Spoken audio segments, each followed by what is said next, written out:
بسم اللہ الرحمن الرحیم۔ السلام علیکم۔ شام ٹی وی کے ناظرین کو ایک مرتبہ پھر خوش آمدید کہتے ہیں۔ ناظرین، 10 محرم الحرام 61 ہجری اسلامی تاریخ کا قربناک دن حضرت زینب بنت علی سلام اللہ علیہا کی آنکھوں کے سامنے ان کے خون کے رشتوں کے خون بہتے رہے، گردنیں تلواروں کے نیچے آتی رہیں، کن کن آستینوں کے خنجر بے نقاب ہوئے۔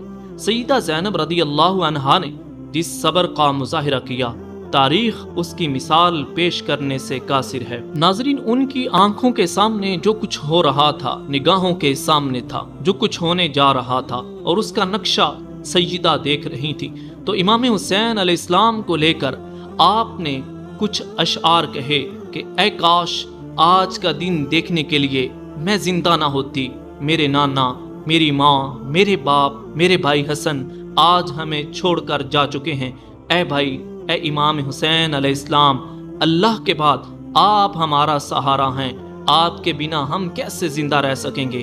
یہ بات سن کر امام حسین علیہ السلام نے سیدہ زینب کو جو وصیت کی، جن الفاظ کے ساتھ آج ہم آپ کو وہ سنانے جا رہے ہیں، لیکن اس کے لیے ضروری ہے آپ اس ویڈیو کو آخر تک ملاحظہ کریں۔ جن دوستوں نے ابھی تک شام ٹی وی کو سبسکرائب نہیں کیا وہ چینل کو سبسکرائب کر لیں۔ ناظرین، سیدہ زینب سیدہ فاطمہ الزہرا رضی اللہ عنہا کی آغوش میں پلنے والی ایک ننھی کلی اور پھول اور سیدہ زینب بنت علی ہیں۔ 6 برس کی عمر میں نانا رسول خدا صلی اللہ علیہ وبارک وسلم کی محبت بھری چھاؤں سے معروم ہوئی، اور ٹھیک 6 ماہ بعد اپنی ماں سیدہ فاطمہ الزہرا سلام اللہ علیہا کا عظیم صدمہ بھی آپ کو سہنا پڑا۔ یہ بہن بھائی امام حسن، امام حسین، البتہ باب العلم، خود معلم تھے، ان کے یہ صاحبزادگان ہیں۔ اس خاندان کے حضرت امام حسن، حسین، سیدہ زینب نے جو تاریخ رقم کی ہے، اس تاریخ سے کسی کم درجے کی توقع آپ سے نہیں کی جا سکتی۔ تاریخ کا رخ ایسی ہی عظیم ہستیاں بدلتی ہیں، عمارت کے معمار کے ہاتھوں ہی پلتی اور بڑھتی ہے۔ ناظرین، سیدہ زینب سلام اللہ علیہا کے علم فضل کی ایک جھلک ہمیں ان کے خطاب میں ملے گی، جو انہوں نے انتہائی غم علم کے مختلف مواقع پر اپنے خاندان کے لہو کے ساتھ ہونے والے حالات کو دیکھتے ہوئی فرمائی۔ ناظرین، حضرت جعفر طیار، ان کے فرزند عبداللہ بن جعفر اپنے چچا حضرت علی کی خدمت میں حاضر ہوئے اور سیدہ زینب سے نکاح کی خواہش کا اظہار کیا۔ حضرت علی کی نظریں دیکھ رہی تھی کہ نکاح کا خواہش مند وہ نوجوان ہے جس کی تربیت اس کے باپ کی شہادت کے بعد خود نبی مکرم صلی اللہ علیہ وبارک وسلم نے کی ہے، تو ان سے بہتر اور کوئی شخص ہو ہی نہیں سکتا کہ جس سے سیدہ زینب کا نکاح کیا جائے۔ آپ نے اپنی بیٹی کا ہاتھ عبداللہ بن جعفر طیار کے ہاتھ میں دیا۔ اس وقت حضرت علی بحیثیت چچا ان کے سرپرست بھی تھے۔ وہ نوجوان سیرت صورت میں قریش میں اعلیٰ مقام رکھتا تھا۔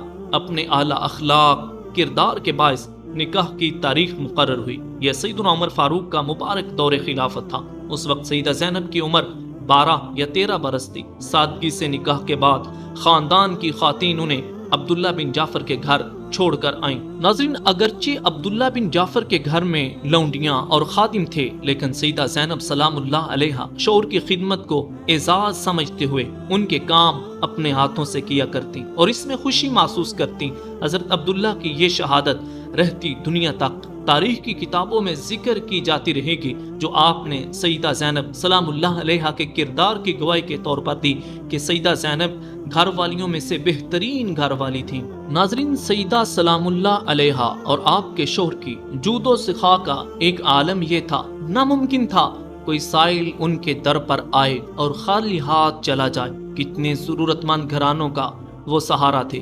ان کی دریا دلی دیکھتے ہوئے ایک موقع پر امام حسین علیہ السلام نے فرمایا کہ غیر مستحق لوگوں کے ساتھ اتنا دریا دلی کا معاملہ نہ کیا کرو، جس پر انہوں نے کہا اللہ نے مجھے دولت دی ہے، اس لیے ہے کہ اس کے بندوں میں تقسیم کر دوں۔ اور قابل ذکر بات یہ ہے کہ دولت اتنی ہونے کے باوجود سیدہ زینب کے مزاج اور آپ کی زندگی صبر و قناعت، سادگی، جفاکشی کی پیکر دکھائی دیتی ہے۔ ناظرین، 37 ہجری میں ایک وہ مقام آیا کہ حضرت زینب اپنے شوہر کے ساتھ کوفہ کی طرف روانہ ہوئی۔